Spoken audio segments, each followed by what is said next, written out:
So because I have long hair, people are always asking me the secret to how I get my hair to look like this, what products do you use, etc., etc. And I used to think that my techniques were quite common, but apparently they're quite uncommon. So I'm gonna share with you the 4 key things that make my hair look like this. The first thing is the things that I put in my body. People are always so focused on products that they don't care what goes in, but what goes in is really what comes out on the hair side. So one of the best things you can do is to drink a lot of water. If your body is hydrated, your hair will be hydrated as well, and it will stay strong. Making sure you have adequate protein in your diet is also key because your hair is gonna need those amino acids in order to stay strong. Personally, I use supplementation for that as well, which is Super Amino 23. This is by a company called Purium. There's a discount link in my bio if you wanna check that out. But I take at least 5 of these a day to keep my hair healthy and strong. Another really great herb that you can use for hair growth is rosemary. Rosemary stimulates circulation to the scalp, which helps improve hair growth, and you can drink it in a tea, you can put it into an oil and put that directly on your scalp, but both are gonna work really well. Now, one thing that men, and sometimes women often deal with as well, is hair loss. And so oftentimes that hair loss is from a buildup of what's called DHT in the hair follicles. DHT is a hormone that is converted from testosterone that blocks the hair follicles and stops the new regrowth from happening. So how I avoid that is through herbal supplementation. There's an herb called saw palmetto that helps reduce DHT levels. Personally, I use this brand as well. It's Renew Hair, Skin, and Nails from Purium because it has saw palmetto extract in it, but it also has a variety of other things that are just good for your health that are gonna improve your hair health in general. And I take about 6 of these a day. Now, my second secret is general best practices. We talked about what to put in your body, but now let's talk about what not to put in your body. Drinking alcohol is one of the worst things that you can do for your hair health. Excessive drinking not only causes dehydration, which is terrible for your hair, but it also causes liver damage, and liver damage can result in hair loss. It can also cause higher levels of DHT in men, which we were talking about before is one of the main reasons why men are going bald. Another reason why people are going bald and they don't even really know it is they're just not getting enough sun on their head.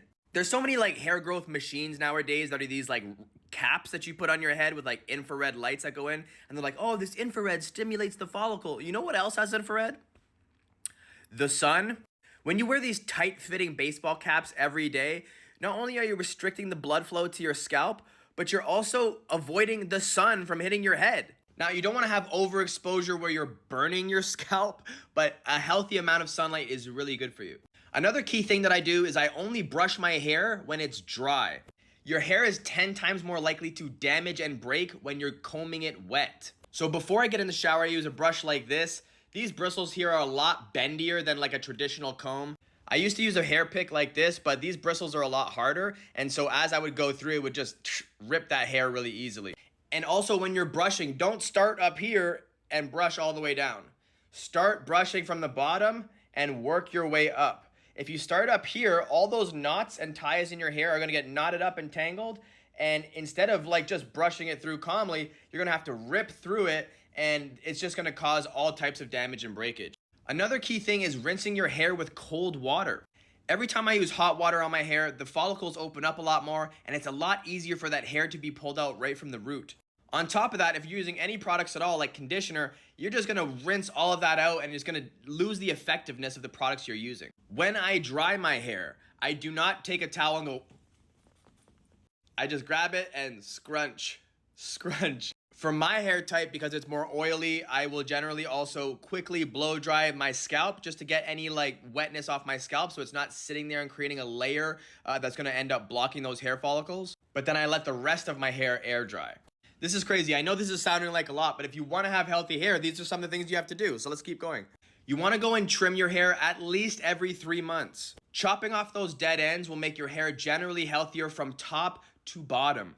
You don't have to give up a ton of length, but just chopping off those dead ends every 3 months or so will make the whole body of hair so much healthier. The other thing I stopped doing is I stopped using elastics like this. If I do use them, I just literally put the hair through this hole like that. I don't twist it like that and wrap it around a double time, because the second you twist, I don't know if you've ever seen those eyebrow people at the mall where they're slicing people's eyebrows off like that. This is gonna cut your hair. This will literally cut your hair. And you see this all the time with people where their hair is damaged right where the ponytail is quite often placed. So you can either use a scrunchie or you can use one of these bad boys that are generally better for curly hair.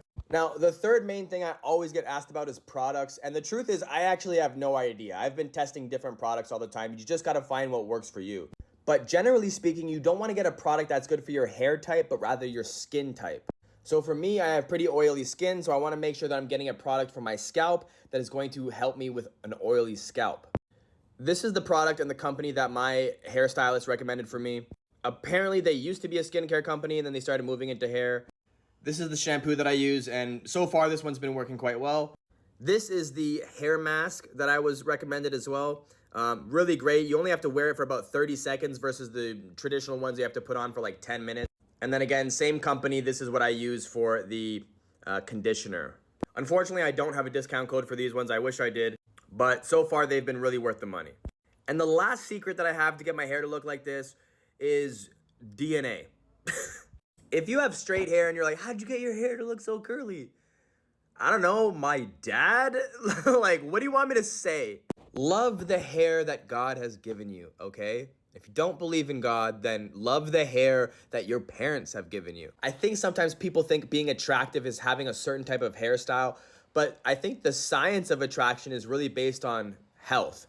If somebody looks healthy, we are biologically attracted to them because we see a healthy person as a healthy mate to reproduce children. And so being healthy will make the biggest difference, and you'll be confident in yourself no matter what your hair looks like.